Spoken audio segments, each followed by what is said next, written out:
Assalamualaikum warahmatullahi wabarakatuh. Sahabat Taubat Official dimanapun Anda berada, semoga selalu dalam lindungan Allah Subhanahu wa Ta'ala.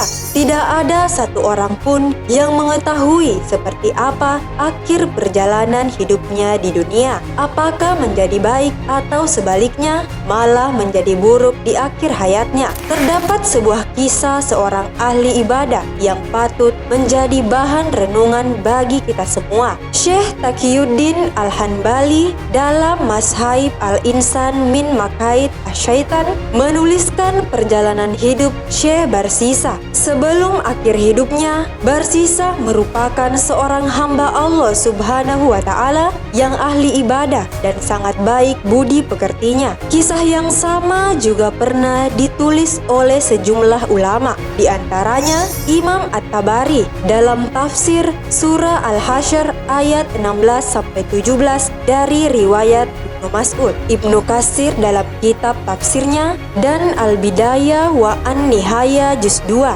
serta Imam Al-Qurtubi. Lalu, bagaimana kisah akhir hidup Barsisa dan apa pelajaran yang bisa dipetik dari kisah Barsisa tersebut? Tonton video ini hingga akhir dan temukan jawabannya tentunya hanya di channel Taubat Official. Tapi sebelum lanjut, jangan lupa like, comment, and subscribe, serta aktifkan lonceng notifikasi untuk mendukung channel ini agar tetap menyampaikan informasi Islam.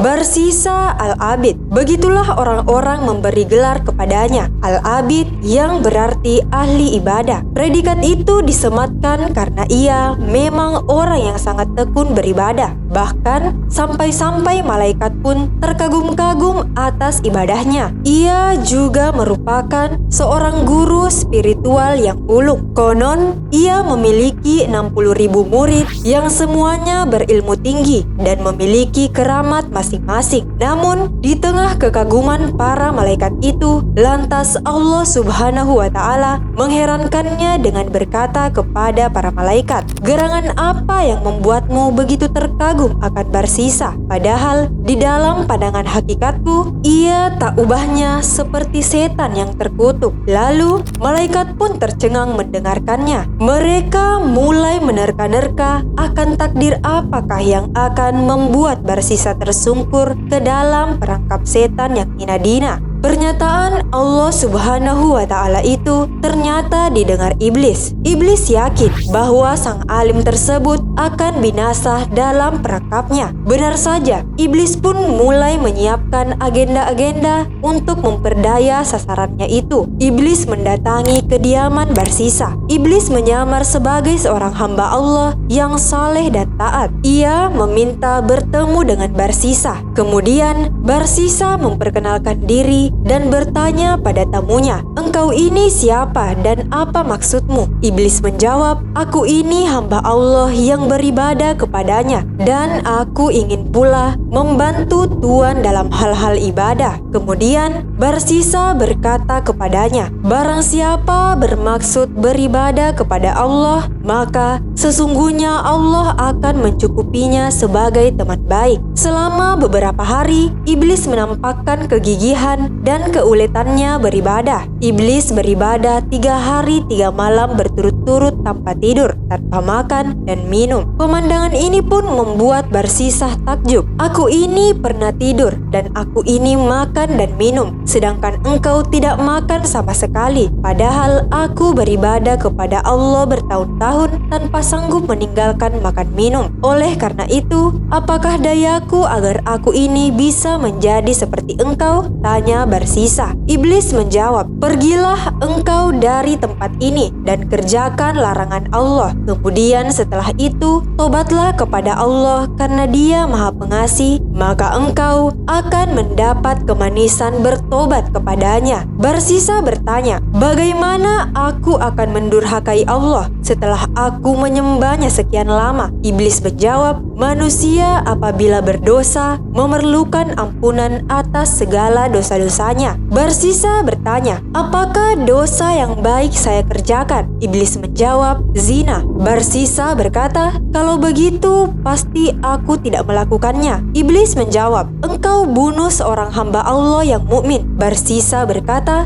aku tidak akan melakukannya. Iblis berkata lagi, kalau begitu minum sajalah air yang memabukkan. Ini adalah yang lebih gampang dan ini tidak ada hubungan dengan orang lain. Barsisa bertanya, di manakah aku akan mendapatkan minuman ini? Iblis berkata, engkau pergi ke salah satu kampung yang menjual minuman yang memabukkan. Dengan serta-merta, Barsisa pun pergi ke tempat yang ditunjukkan iblis itu. Setelah ke tempat itu, Barsisa pun menemui seorang wanita cantik lagi cakap yang pekerjaannya menjual minuman keras. Barsisa membeli sebotol khamar dari wanita itu, kemudian meminum hingga ia pun mabuk. Dalam kondisi mabuk itulah Barsisa lantas mengzinai wanita itu. Kemudian dengan tiba-tiba suami sang wanita tiba di rumah. Merasa terpojokkan, akhirnya Barsisa membunuhnya. Setelah kejadian itu, iblis kembali menyamar sebagai manusia biasa. Lantas iblis membawa Barsisa kepada penguasa pada zaman itu. Penguasa menjatuhkan hukuman bahwa Barsisa harus dipukul 80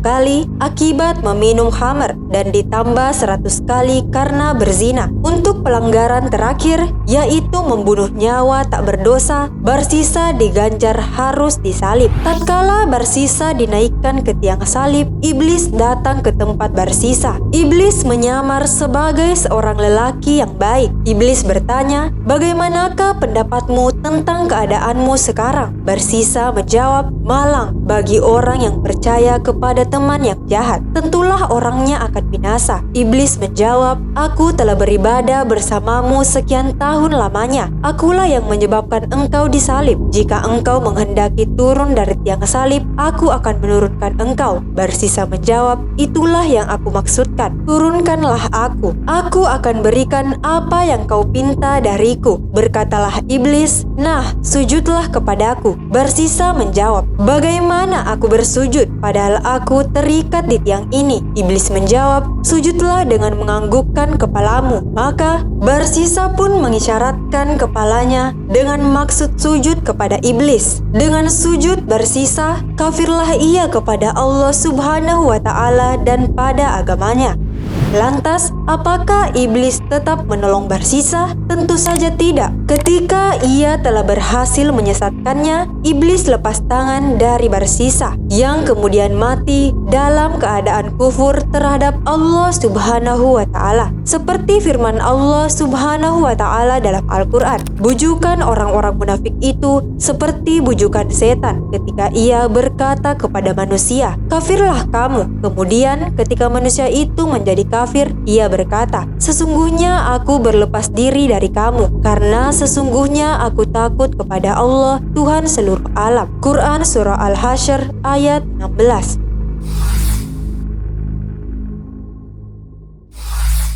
Sahabat, kisah akhir hidup Barsisa tadi dapat memberi pelajaran bagi kita umat muslim untuk tidak mengikuti langkah setan. Sebab setan adalah musuh manusia, sehingga tidak boleh dijadikan teman. Allah Subhanahu wa Ta'ala berfirman, dan janganlah kamu mengikuti langkah-langkah setan. Sungguh, setan itu musuh yang nyata bagimu. Quran Surah Al-Baqarah ayat 148.